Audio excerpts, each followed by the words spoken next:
Hey everyone, my name is Mike Vaughn. I'm a writer at Geek Vibes Nation, and I'm super excited because I'm talking with an actor that you might know from Renfield. Miles, thank you so much for taking the time to talk to me today. My pleasure, Mike. Thanks for having me. Yeah, absolutely. So, how did you get the role? You of course play a really badass vampire hunter.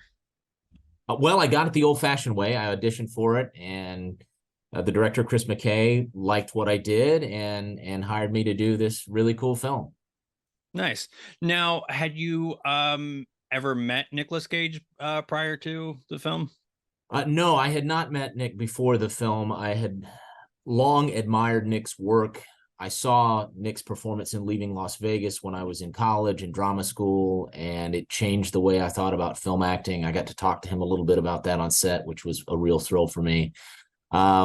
But no, I had sort of admired him from afar, but I had never met him in person before the show.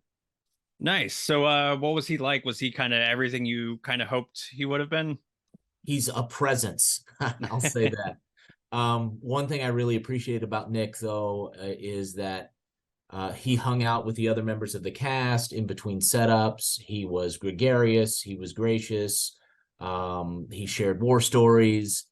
You know, sometimes when you have stars of that caliber and magnitude, they shoot their bit, they go to their trailer, they don't have much to do with the other members of the cast. But Nick was the exact opposite of that. He was sitting with us there in the cast chairs and talking not only about this film but about other films and our shared interests. So it was really cool to just to kind of chat with him and get to know him a little bit. Um, and then of course to watch him work. Hmm. He's such a magnetic performer, and he has such a unique style and identity as an actor. So watching that up close and personal was really terrific to behold. Nice. And I find it really interesting because not only are you an actor, but you are also a writer, a director. Do you feel like having, been on the other side of the camera kind of helps you be a little more intuitive with what maybe your director would want? I think it certainly helps. I think it certainly provides a little additional insight into what the director might be looking for and what the director might need to cut the scene together. So I do think that my experience behind the camera has informed my work in front of the camera. You know, I began as an actor, but over the past decade or so, I've directed 7 features and a number of shorts and some music videos and commercials and things. And I think that experience has made me a better actor. It's made me a more intuitive actor. Hopefully directors notice that I'm keen to give them not only what they want, but what they need to cut the scene, Hmm. finding the light and finding the framing and blocking the scene in a way that not only informs the narrative and works for the story, but is going to give them the raw material and editorial to cut Hmm. the best scene possible. So I certainly think that my experience behind the camera has informed my work in front of it. Yeah, that's really interesting because I think somebody maybe new to acting or has never maybe had that experience directing might not really consider, as you were saying, like how it cuts together, what they might need to get the best possible material. So I think that's pretty amazing. And you're definitely no stranger to the horror genre. Yeah. And have you always been kind of a horror fan? I just think that horror is such a rich playground. There's so much you can do in horror, so many themes that you can explore, um, social ideas. Like and commentary. Um, you look at films, the horror genre, and it goes back in films like The Exorcist or The Omen and or The Sentinel and those great Rosemary's Baby, those great films from the late 60s and the 70s. And you see what's going on now in the genre with Jordan Peele and films like It Comes at Night and what Ari Aster has been up to with Hereditary and it's Midsummer. It's just so rich. because I think there are a lot of limitations that other genres have that horror just crashes through, right? Um, if you want to play with supernatural themes or religious themes or monsters, either real or psychological, you can do all those things and dive in and still make a film that has some social heft to it. So I think it really is one of the genres that affords you the most latitude in terms of a storyteller. So in that regard, I do have a lot of fun with the genre. I don't know if I would call it my favorite, but I certainly have spent a lot of time playing in that sandbox in recent years. Nice. Yeah, and I completely agree. I think, that's with horror and sci-fi, it really allows you to talk about things that maybe are a little bit taboo, a little bit, Hmm. ahead of its time, but yeah, it's very much like a safe place to, as you say, kind of play in that sandbox and explore. But yeah, so now getting back to Renfield, what was the how long did, first of all, how long did you shoot that? I think I wound up being on it for about a week. I was Hmm. originally booked on the show for 3 days, I believe, but as commonly happens on these larger films that are effects heavy and um, a lot of moving parts that you're dealing with, your time gets extended. So I think I wound up being on it for about a week. And we shot some additional material that didn't make the final cut of the film. Mm. Um, but it was, I have to hand it to Chris McKay. He's really terrific to work with. Also, Nicholas Hoult, who's just a Mm. really lovely, charming human being and a wonderful performer.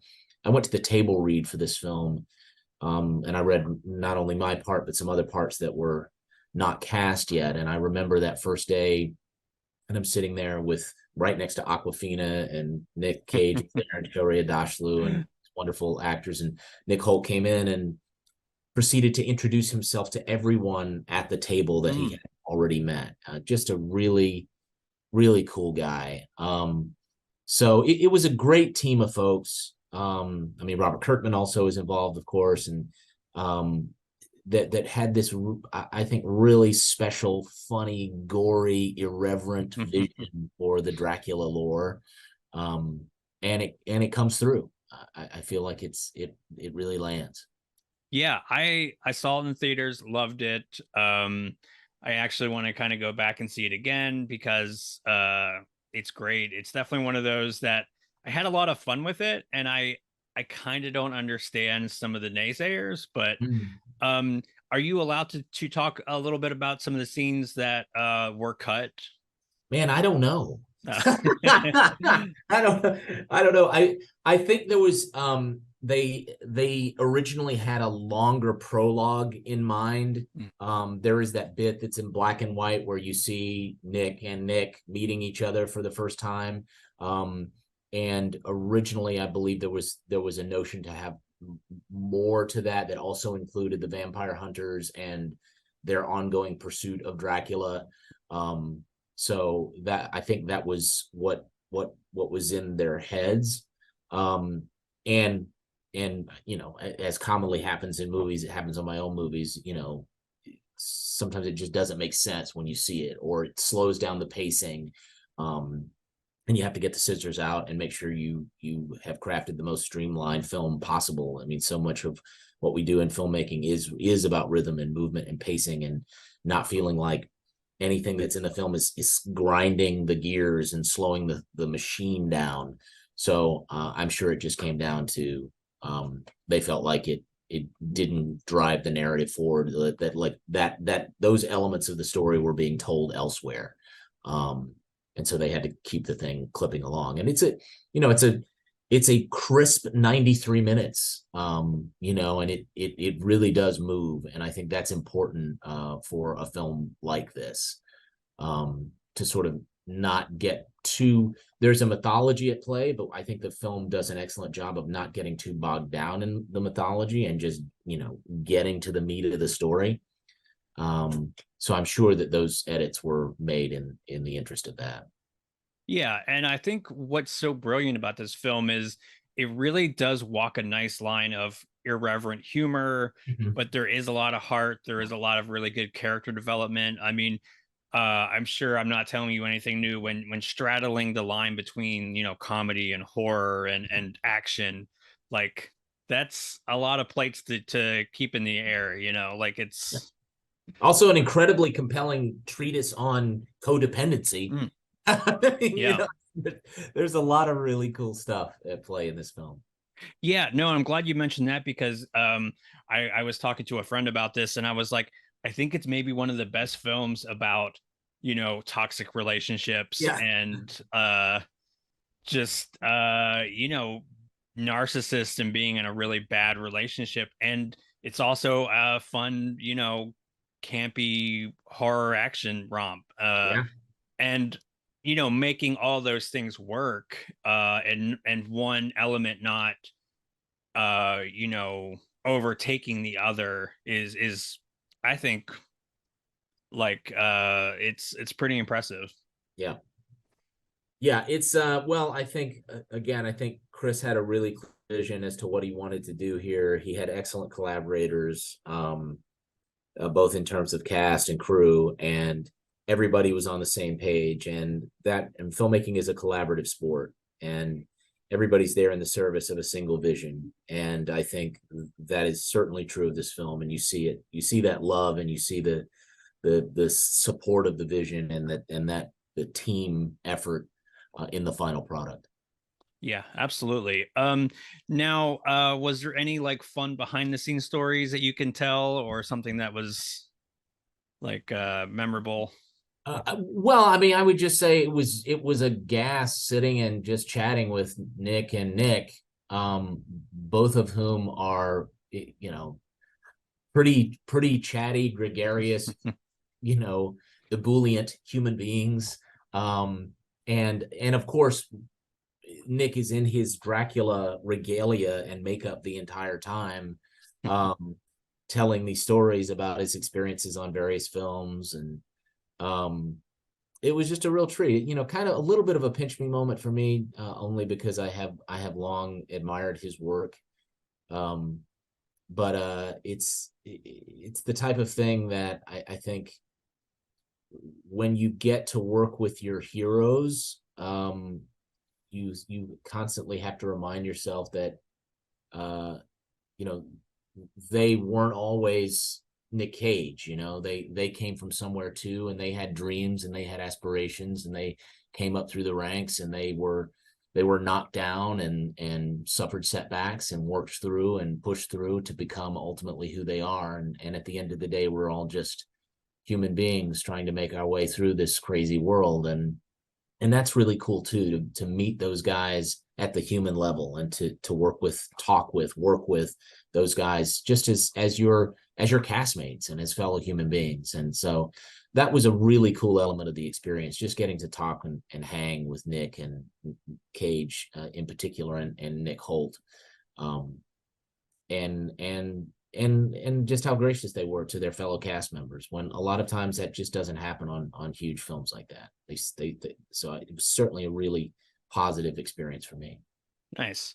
Now, kind of wrapping up, uh, what are you working on now? What's some things that fans can expect, like either directing or acting or Sure. Well, we are inching toward the finish, or barreling toward the finish, very close to the finish of our new film, which is entitled Open, which is a bonkers rock and roll musical, that I'm really excited about. We wrote 10 original songs for it. It's sort of like Scott Pilgrim versus the World meets Eternal Sunshine of the Spotless Mind, with a little smattering of Everything Everywhere All at Once, and maybe a little bit of Marriage Story.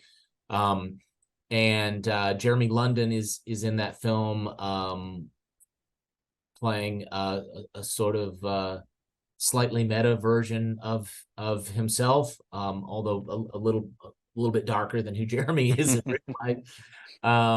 And Elena Sanchez and William Forsythe, who I'm working with for the second time. He was in my film The Hollow, so it's great working with him again. But really excited about that film. We're in the last elements of post-production. So that will wrap up soon, and we'll be talking about distribution and release of that. And then I'm producing another horror film that starts shooting May 24th in Wiggins, Mississippi, working titled Boneface. So look for that in the next year or so. That also has a wonderful cast. And then I will be showing up later this year in the Mark Wahlberg film, The Family Plan, aka Holiday Road, in a really cool role that I can't say anything more about at this moment, but keep an eye out for that film. It's going to be quite a bit of fun, and Mark is really terrific in it. Nice. Yeah, that sounds amazing. I definitely am excited for all those things. Let me know about some of your films coming up. I would definitely love to interview you and the cast if they're down. But yeah, so I will be sure to include all the info, like the IMDb for those films, so people can kind of keep up with that. But are you on social? Where can people find you? I am on both Instagram and Twitter at Miles Miles _ Doleac, at Miles _ Doleac. Yeah, so check me out there. We're posting a lot of stuff right now, and we'll be posting a lot more about Open as we get prepared to release that film. I think people are gonna be jazzed when they see that one. Yeah, it sounds awesome. Like you describing it, I love all those things. So yeah, I definitely am excited to check that out when it's ready. And yeah, again, thank you so much for taking the time to talk to me. It's my pleasure, Mike. Appreciate you having me. Yep.